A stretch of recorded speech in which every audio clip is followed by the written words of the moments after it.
Buleti move yeah.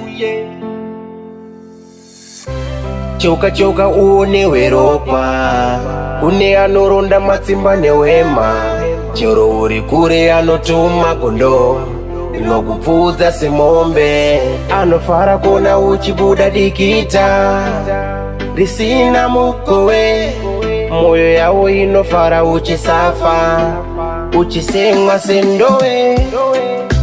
Namo aisiye mari, asipane akabata hari, aiziva tichaita mari, ndiye akachinja nzira, chakatanga ndicho chakachenjetsa. Ane mari anofunga hurombe, asina mari anoronga kwasvo. Tora chigaro chako ndigurume nzeve, tarisa upenyu wako ave mavhemve. Ukatadza kuzviona, upenyu wako uchatambwa kunge pora.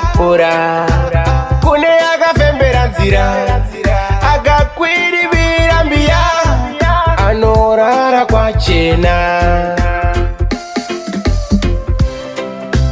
Namo aisiye mari, asi pane akabata hari, aiziva tichaita mari, ndiye akachinja nzira, chakatanga ndicho chakachenjetsa. Ane mari anofunga hurombe, asina mari anoronga kwasvo.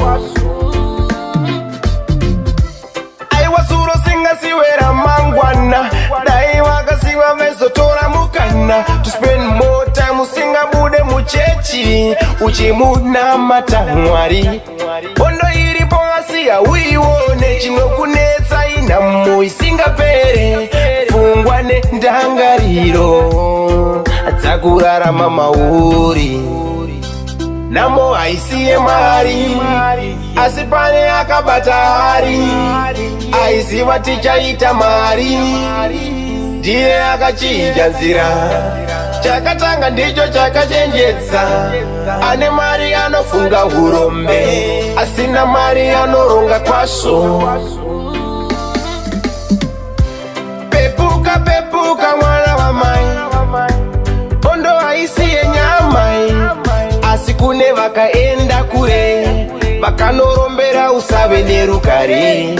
Vane muka inozunza unye, inonyepera kusvika maune, ichiziva yasiya munyama hondo. Namo aisiye mari, asi pane akabata hari, aiziva tichaita mari, ndiye akachinja nzira, chakatanga ndicho chakachenjetsa. Ane mari anofunga hurombe,